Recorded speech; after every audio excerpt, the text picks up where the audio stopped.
Hey, this is Ish, and in today's talk, I want to continue my series on the Big Five personality type test. So, in the previous talks, I've gone over the other traits, which are openness, conscientiousness, and extroversion, and this talk will be on agreeableness. And the following talk, I'll be going over neuroticism as well, so stay tuned for that. So, what is agreeableness? So, this is one facet of the Big Five personality type test, which basically sees how much you value social harmony and you'd like to get along with other people. So if you score very high in this trait, then obviously you'd be described as someone who is patient, someone who is accommodating, someone who is empathetic, compassionate, who really understands the needs of others, and can, in extreme cases, put other people above themselves. And then that could also resort to people-pleasing behaviors, which I'll cover in a bit. And then if we look at the flip side, so someone who's very low in agreeableness, they can be described as someone who is disagreeable. And these traits would be someone who's very stubborn, someone who is bossy, who is competitive, who is thick-skinned and very tough, and they tend to put themselves over other people. And in extreme cases, they have predatory behaviors where they'll see weakness in other people and try to exploit that. So I'll go over that in a bit. Now, what I like about the Big Five personality type test is that they score each of these traits in a scale. So you can score anywhere between a score of 0 to 100. And where you score on this specific trait will drastically change how you approach life and also interactions with other people as well.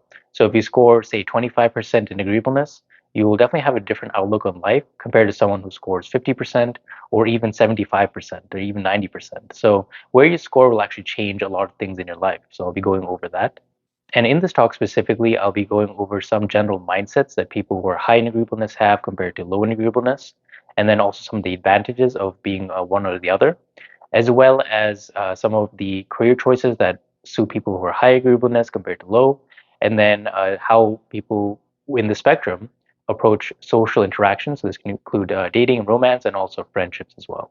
Let's first start off with people who are high in agreeableness. So this again is the trait where it's all about social interactions and harmony and keeping the peace.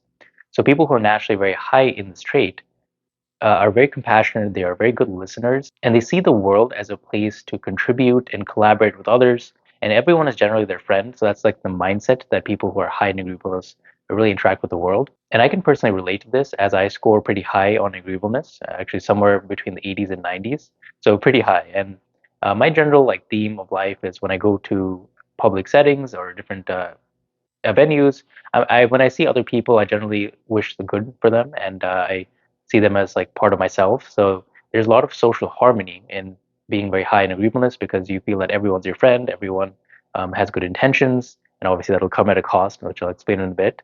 But generally, the world is a good place, and everyone's out to help you, and that's how you view the world.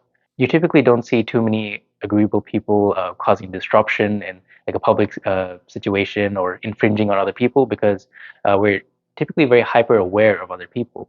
And a lot of people who label themselves as empaths or highly sensitive people tend to be higher in agreeableness because they are acutely aware of how other people are doing, and their concern is more so on other people than themselves.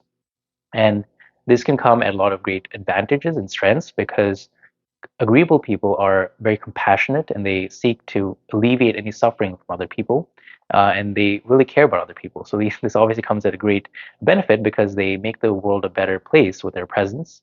And if they have the opportunity to, they'll obviously go out of their way to help other people. Now, what are the downsides of being very high in agreeableness? Well, as you can imagine, if you're placing all this energy out to other people and you're really putting other people before yourself, which is what people who are very high in this trait tend to do, well, you can start to see that you may not get what you want out of life because you're constantly placing other people above you. You may also resort to people pleasing behaviors, which isn't good. And I think what's even worse is that oftentimes people who are disagreeable, so low in agreeableness, can sense that you have no boundaries about you because you let everything slide, you accept bad behaviors from other people, and then they'll walk over you. So people who are very high in agreeableness need to learn how to be assertive at times because it's very easy to let things slide and say, oh, you know what, it's okay. I'll forgive you because we're very compassionate and forgiving by nature.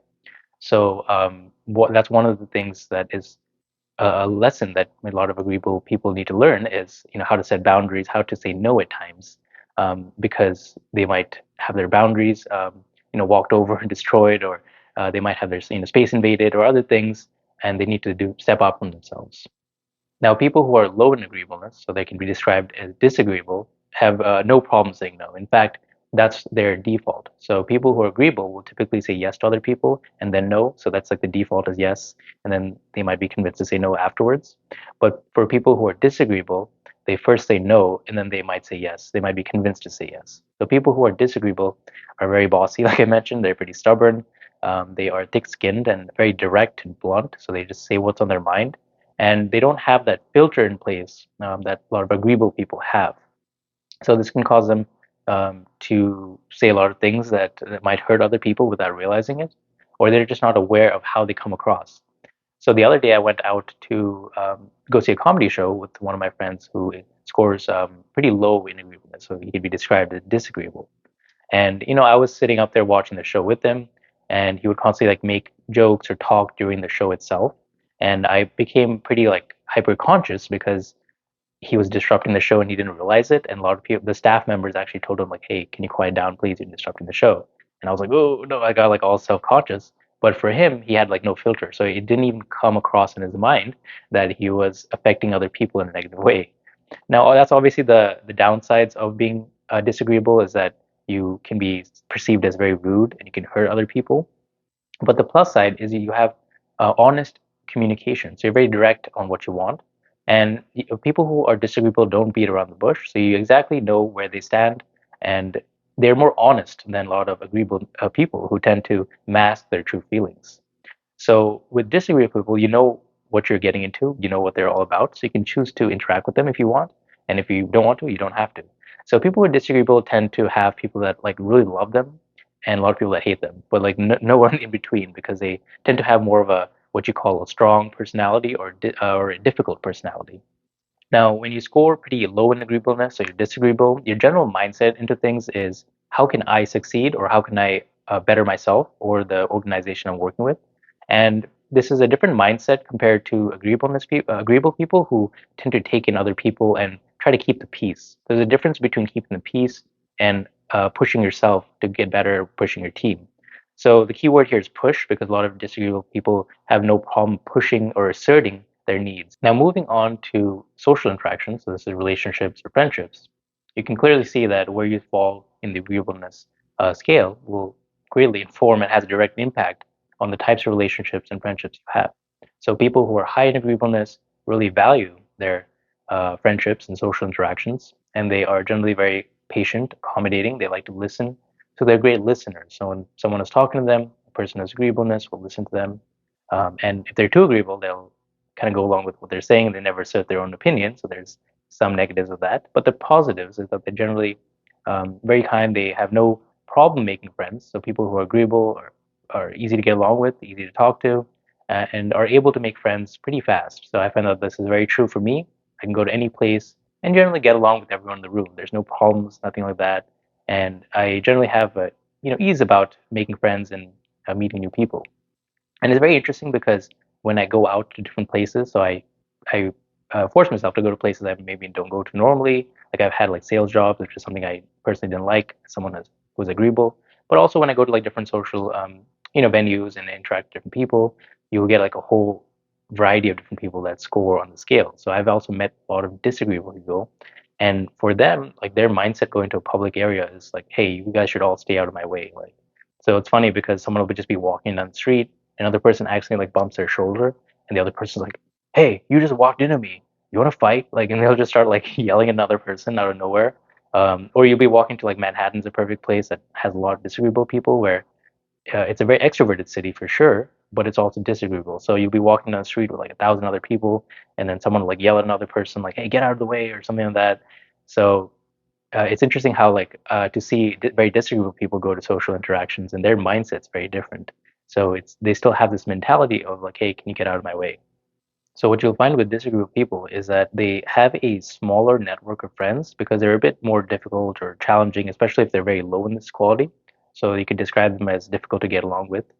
And the plus side of being disagreeable is that you can you'll have like very close friends that know what you're all about, and you are also have like a backbone because you communicate your desires very like, bluntly and very directly.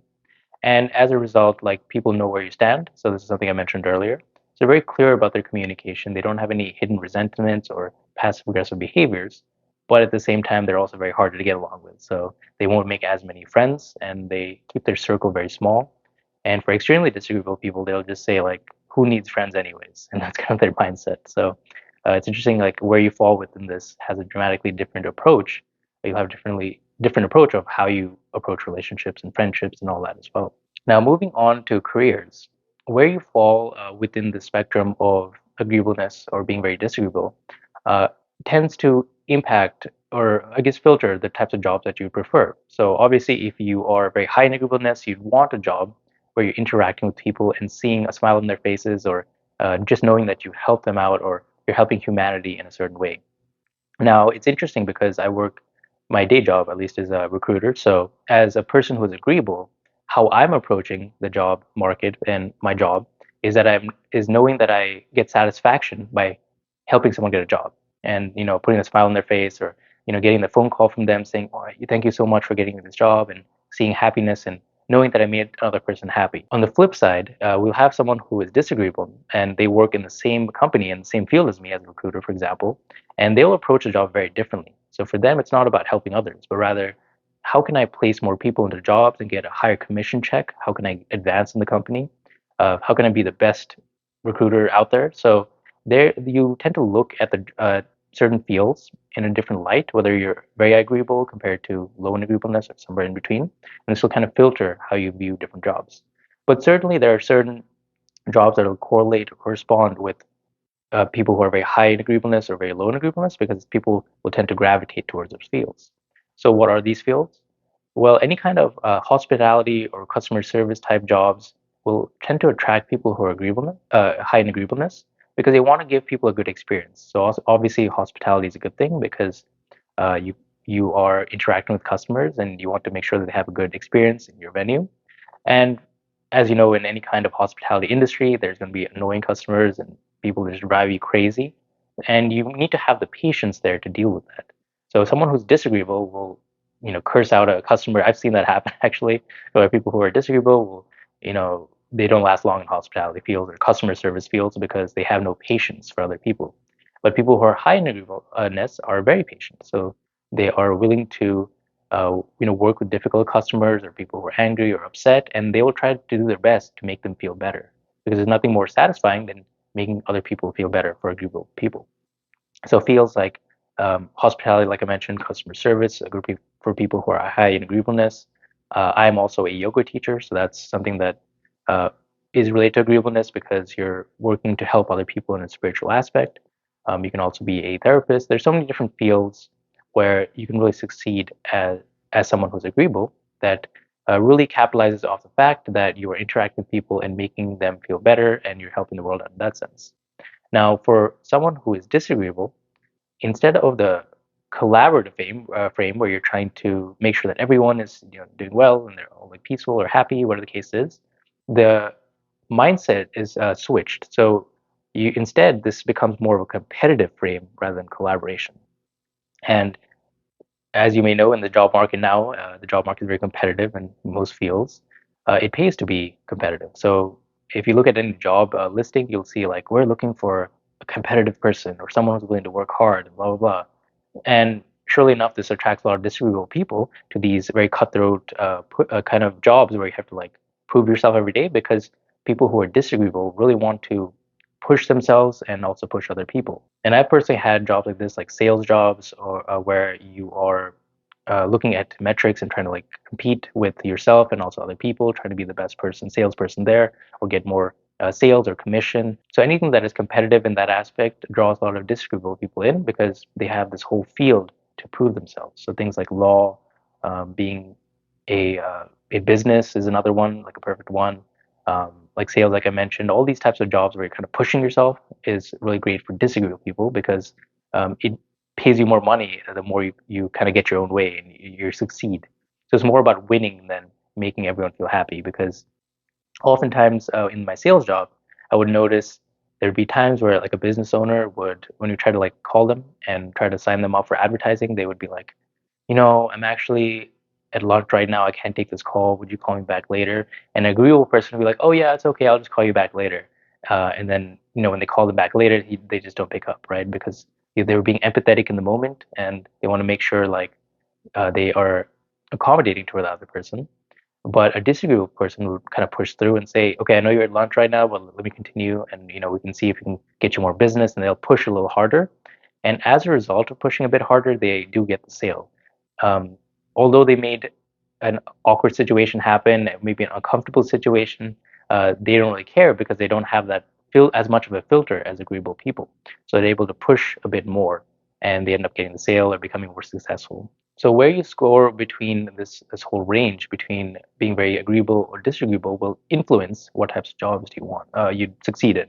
So would you succeed more in a job that values competition and personal achievement, or would you prefer something that is more collaborative in nature and more nurturing? And that would be something that people who are high in agreeableness would prefer instead. So where you fall between the spectrum would inform your decisions on which career choices you take. So I hope you like this talk on agreeableness. I find this topic very interesting. And again, this is just one of the big five traits. So we also have openness, conscientiousness, extroversion, agreeableness, which is talked about right now. And then next talk, I'll be going over the last of the big five personality type test, and that is neuroticism. So this is essentially how prone to stress you are and how confident you are in your own skin. So there's different levels of that. And I'll be talking to you about that in the next video. So stay tuned for that. Thank you.